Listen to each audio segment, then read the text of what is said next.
Welcome to my shop and today's episode of Stop Believing Horseshit. Horseshit, as we all know probably by now, is a noun. It means nonsense. Got these folks that are having this flag taken down these places and these statues of General Johnny Bob removed from these places. And they're complaining that we're destroying their history, which I went in previously as horseshit. And they also will throw in the argument that we don't want to destroy history because if we do that, we repeat history. Well, those items, that flag and those statues from the South, from the Confederate, of the Civil War, those things represent the economics of owning human beings.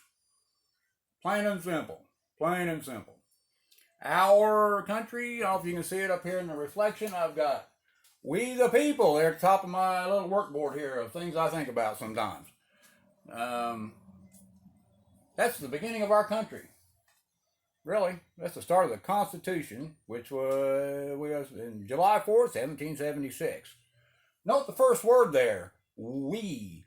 The beginning of our country, the very first word is we. Unfortunately, it needs to have a little asterisk beside it and notes across the bottom that say under different circumstances and different periods of time will define what we is because it really isn't everybody. Now, from way back then to today, are we better? Absolutely, we are tremendously better. Not by choice, but by force oftentimes, through laws and things that have been put in place to help make things better. So yes, things are better. My point being is that these people who claim that, we can't tear those things down, the flag and those Confederate statues, because we tear down your history, you repeat it in some version of that statement, and that's horseshit. What we have done in this country, we have used those items to repeat and perpetuate history. Follow me along here. Follow the bouncing ball. It's really simple. We have had lots of opportunities. You could probably go through different points of time and find hundreds of opportunities, I would guess, where, man, this thing happened. That was a good opportunity where we could have made things better, and we didn't. There's another place where something happened. It was an opportunity to make things better, but we didn't. Instead, what we have done over the years is we've taken our country, built-in prejudice, built-in bigotry, and all we've done is repackage them, repeating history, over and over and over throughout the years to the point that we try to make them where you can't see it. It's not as obvious, but we're still doing it. Kind of crap. Go back to when the Emancipation, I made some notes here to myself. Emancipation Proclamation was in 1863. Freed the slaves, gave them their freedom. If you look at the map of, let's back up, 1776, when our country first became, we were a slave-owning country. Anybody, anywhere could. Shortly thereafter, after that date, if you look up your history, you'll find that different parts of the northern section began to proclaim themselves free. The Northern Territory, which is the New England part, and the Northwest Territory, where Indiana and Illinois in that direction. And as different components of the North became their own states, they began to declare themselves as free. Whereas, if you look on the map, it says everybody up here is free and everybody down here is not. By the time we get to the Civil War, just because those states up there were free did not mean they were up there with all different kinds and colors and shapes and sizes of people holding hands, singing some song. It just wasn't true. It doesn't mean it was a friendly place for people of color. It just meant that they couldn't be owned and bought and sold and owned as property. Still, I'm sure there were some friendly places, maybe, I don't know, but it doesn't mean that. There were, my understanding, looking and reading some history, is that's probably not true. My point being is that the Emancipation Proclamation was in 1863, freeing the slaves. 100 years later, you can look it up and find it. You'll see George Wallace standing in the doorway. Over my dead body will any person of color enter this frickin' school. He was the governor of Alabama, I want to say. And he even later, after that, ran for president. Boy, wouldn't that have been a joy for everybody. Oh my goodness. Emancipation Proclamation would have been a great time just to make everything nice and even and good and count everybody as we and equal, but they didn't. 100 years later, we were still segregating people and standing in doorways, proclaiming prejudice. What else? The right to vote came in 1870. That would have been probably a good time to, hey, we're making the right to vote so that people of all these different races and colors can vote. That probably would have been a good time to make things even and better. But we didn't. We instead made it nearly impossible for people in the southern states who were of color to vote. We didn't want them voting. Didn't want them voting. We all know that some of these historical things and stories that are and events where some white college students from the north were in a car going down. They were wound up being freaking killed because they were going down to work and help with the freaking election. They wound up being killed. All of those things. All those moments in time were opportunities that we as white people floundered. We pissed it away. We didn't want to let go of the power that we had being white. So, Civil War and Emancipation Proclamation was followed by Jim Crow. All sorts of things where people couldn't go anywhere. They couldn't drink out of the same water fountain, couldn't go down the same side of the street. All kinds of things, depending on where you're at, has the extent of how bad it was. During that point of time, it could be said that we white people, we treated dogs and horses better than we did people of color. Follow me along here. Follow the bouncing ball.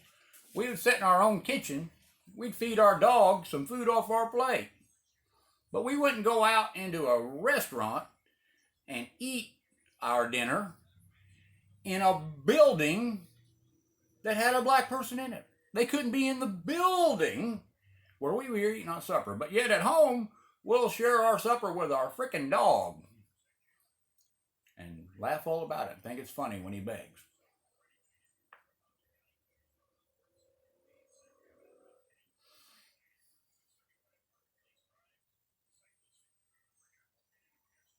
So to say that we can't remove this Confederate flag and we can't move Johnny Bob's statue because, oh my gosh, we removed the history, we're going to repeat it. We have continued to repeat it over and over and over. We've continued to repeat our prejudices and our bigotries.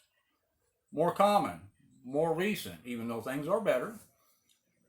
I'm sure it's much more common in large cities. Follow me along here. It's called an urban renewal. Okay, you can take two streets in some city, let's call it Metropolis. Ain't that where Superman came from or lives? Yeah. We'll call that. In Metropolis, you got over in this part of town, you got Oak Street. And over in this part of town, you got Maple Street. And down both streets, you got 50 houses. And they're all kind of together down both sides of the house. They're 2 stories. They got 3 bedrooms. Take a picture at the end of the street, your Norman Rockwell picture at the end of either one of them streets. And you really can't tell them apart. They're virtually identical. The street over here where the black people live, their houses are worth $100, $100,000 on paper, on the whole neighborhood. Same exact street, same exact neighborhood and whatnot over here that white people live on. Well, their houses are valued at $200,000 because white people live there. And the conservative white guy will laugh and say, well, good for them. They don't have to pay so much in property taxes and laugh about it. Like it's something funny about that. Funny thing is the other side of that. Wealth. You've heard that term probably on some TV show on the news or something. Wealth. Okay, so family over here on this street has a 3-bedroom house that's only worth $100,000. Family over here that's white, they have the same exact house, but it mysteriously is worth $200,000 on paper. Okay? If they were both paid for and they had some horrible medical thing and needed to borrow against their house to cover some big medical bill, this side, they're shortchanged. They can't do it because their house is undervalued. Come time to send their children to college, borrow from their house. It's something they long since paid for. Again, over here, they can't borrow as much to send their child to as good of a college or as good of a university because their house has been devalued. The other part to that is you wind up with some white speculator, contractor person, and they can go over here and they can buy this Maple Street or whatever street this is on this side at half price because of its value. It's only valued at this, which meant all them families that get put out of their house because of urban renewal, they only have half as much money to go find another house with because their house is only worth half as much. But mysteriously, I know this is it's got to be some trick pencil or something here. Mysteriously, when they knock all that down and they build their condos and white people move in there, it is tremendously valued property sitting on the exact same spot where that 3-bedroom house was. That the people that couldn't afford to send their kid to a good university because it was undervalued. But mysteriously, when you got white people move in there, it's just frickin' priceless. That's how we hide prejudice and bigotry in 2020. We have continued that history because we've held on to this crap to stand behind and we're superior for 150 frickin' years. And to think otherwise is, as I've said lots of times, that's horseshit. Thank you for your time.